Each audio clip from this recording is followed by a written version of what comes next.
today's video, I want to talk to you about fake golf clubs.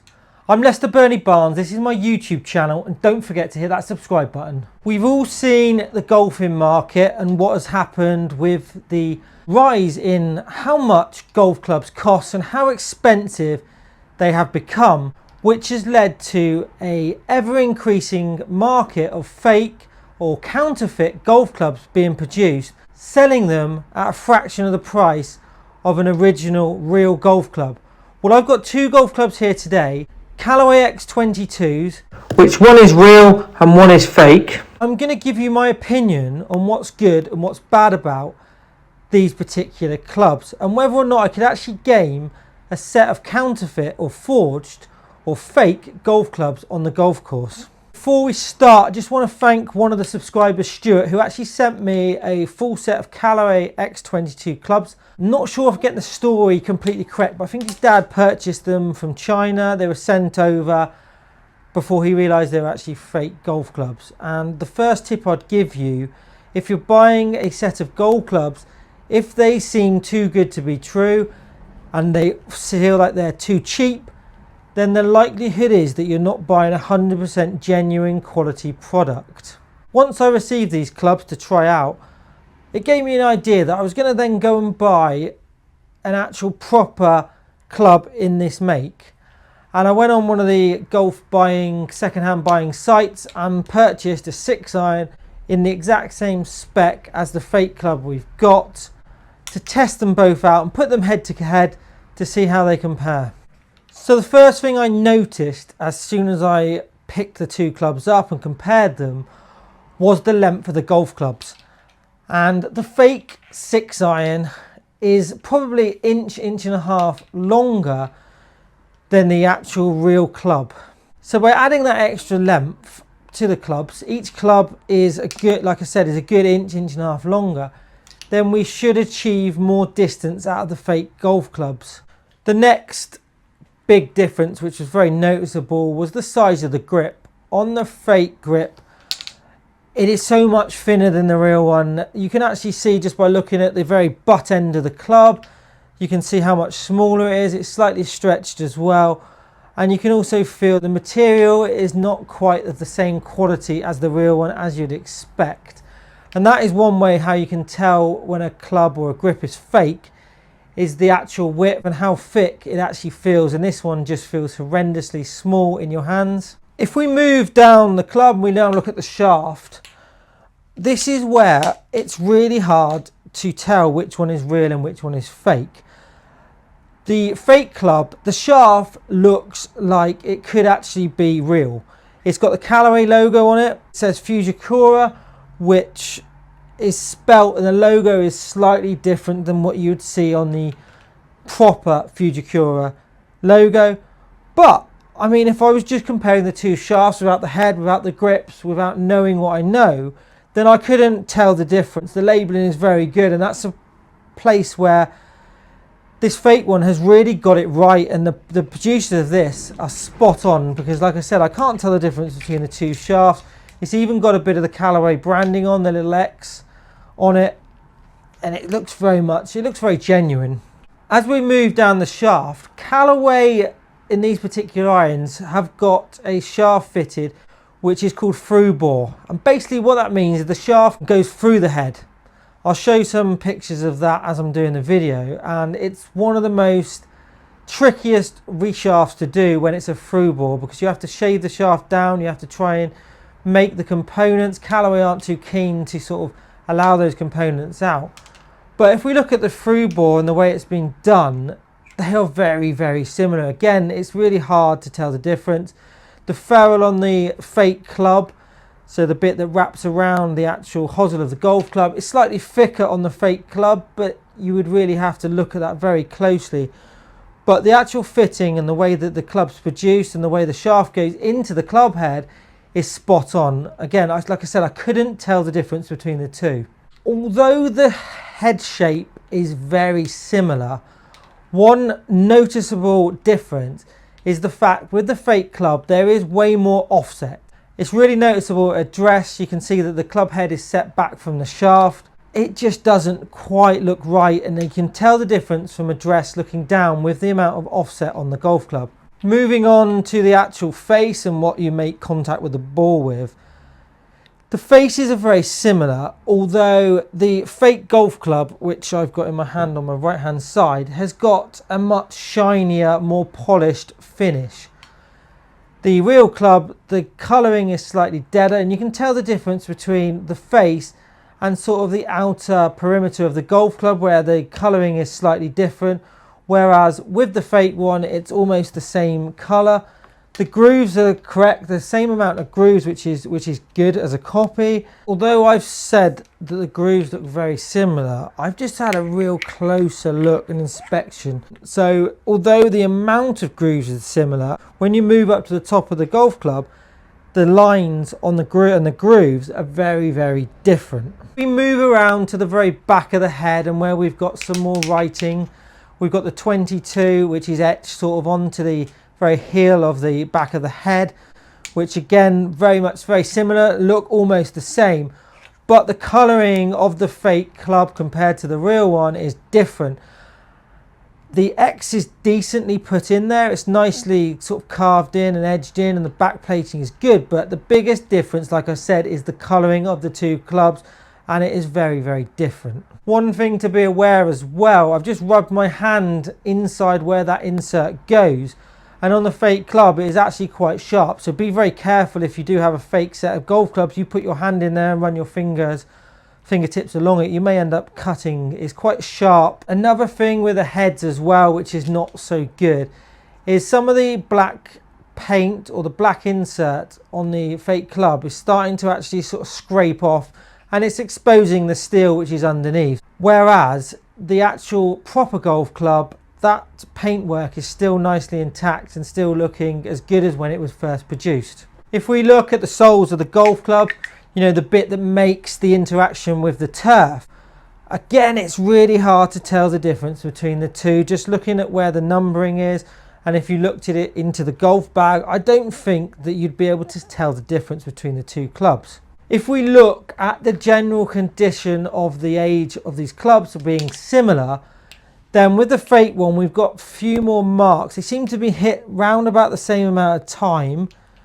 There's not a lot of wear on them, but on the fake club there's a few chips, particularly one on the toe of the golf club. I'd almost suggest that whatever material they're using, and whether it's a sort of part stainless steel with something else mixed in there, it's not quite of the same quality as the real golf club. Just from the marks, from the chipping and the way that the club looks and how it's been used, it just doesn't look like it's going to last long term. If I just want to do a quick little test, and I don't know whether how good it's going to pick it up on camera, but I'm going to tap the back of both clubs.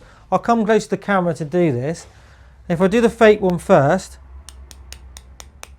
you can hear that sort of platelet insert is quite hollow, and it's almost a little bit of movement in that. Whereas if I now do exactly the same with the real club, I don't know if you can hear that, it's a deader sound. It almost like it's been glued better. There's been more time and more consideration taken to actually putting that insert into the back of the club. So I'm lucky enough to have a Golfsmith Loft and Line machine, so I'm just going to check before we even hit the club, just to check what loft is on the clubs. And this is the real golf club, but that is spot on 30 degrees of loft. So let's just check out what the fake one actually has on it. I'm not sure what I'm expecting to see, whether it'll be, I guess it's going to be stronger lofted. That's what I'm thinking, because they're trying to add sort of extra distance to the actual golf club by putting a longer shaft in to start with, and then maybe if they de-loft it fractionally, then you should get the sort of similar distance from the new one. Let's have a little look at that. Nope. I'm surprised, but that is actually bang on 30 degrees, maybe just over 30 degrees, but it's pretty good. And again, I will just show you a close-up of the gauge with the club in there. You can see that it's just maybe 30 and a half, so it's pretty much spot on. It's not too bad. I was expecting there to be some sort of differentiation between the two, but there's not. But overall, my impression, and that's just a visual impression of the club, it's a very, very good copy. If I showed this to members of the golf club here, I know that, and I have done, I've showed it to 5 or 6 people, they've all decided and known which one the fake is.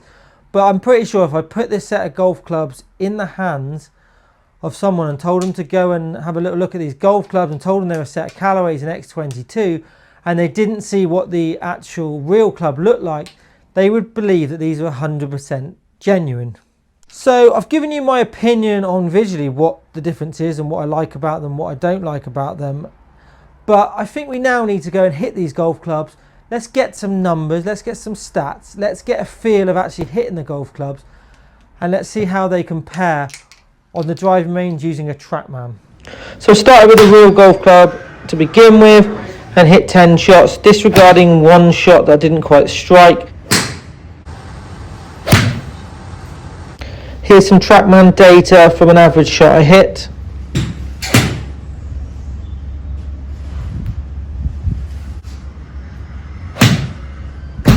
Still more solid.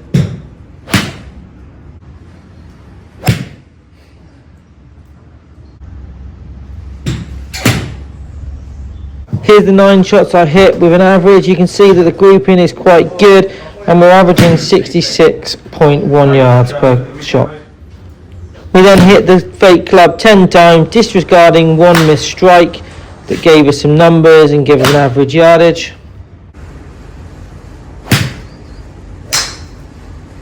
Here is the data from one of the shots off the Trackman.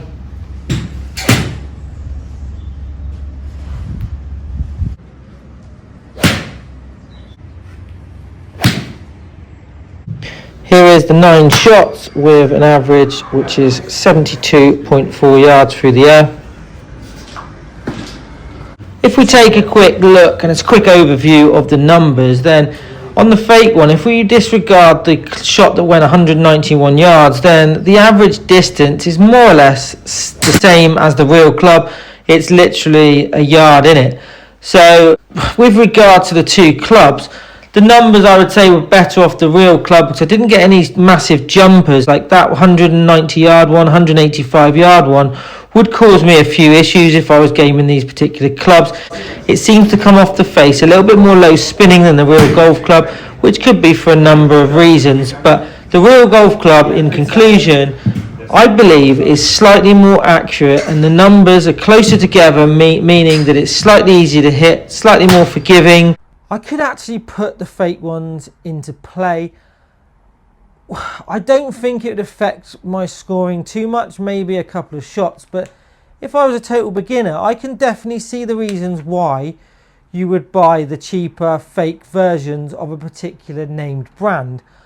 I personally would recommend that you look, if you're going to buy a set of golf clubs and you're looking to start up golf, or you're not of that level where you think the equipment makes that much difference, I would either buy from a direct-to-consumer company where you're going to make a savings. You're probably going to buy a full set of irons for sort of £400 or £500, or buy a quality second-hand set from a proper retailer, whether that's a golf professional shop, American Golf, or even go online to, say, eBay, but make sure you ask for serial numbers, make sure you find out whether the club's 100% genuine. Then I can see the reason why people would get these over from China, why they would pay sort of a quarter of the price or even half the price of some of the other clubs and use them. Like, don't get me wrong, they are usable, but longevity and actual performance is a step down from, as you'd expect from a club which has had hundreds of thousands, if not millions of pounds invested into the technology to help improve your game. Also be aware that there is a lot of fake golf stuff on the market, and that is only going to increase. The price of golf clubs, as we've discussed earlier, has risen and risen and risen, and it's almost getting to sort of, for me, I'm almost priced out of ever buying a new set of golf clubs, and there'll be people in the same boat as me. So with that, there's going to be more and more copies, and these copies are going to be better, more sophisticated, closer to the original, but at a sort of half or a lower price. So just be aware. And I've also been caught once before. I bought a Scotty Cameron off a member of Torquay Golf Club. It was off his wife when the chap had died. She came in to sell his Scotty Camerons. One was 100% genuine, but one of them turned out to be fake. And I didn't know it was fake until I sold it and somebody had actually done some research. I think they contacted Scotty Cameron because they found something about it wasn't quite right, and they were told that it was a fake golf club, which was obviously very embarrassing for someone who's worked in golf retail for sort of 25 years previously. But if I'm getting conned, or I'm not seeing the difference between some of these really good copies, these fakes, and the real thing, then there'll be other people that will be using, and I wouldn't be surprised if there's a lot of people using fake or counterfeit golf clubs and don't even realize they're doing it. So just be aware where you're buying your equipment from and the possibility that it might be not 100% genuine.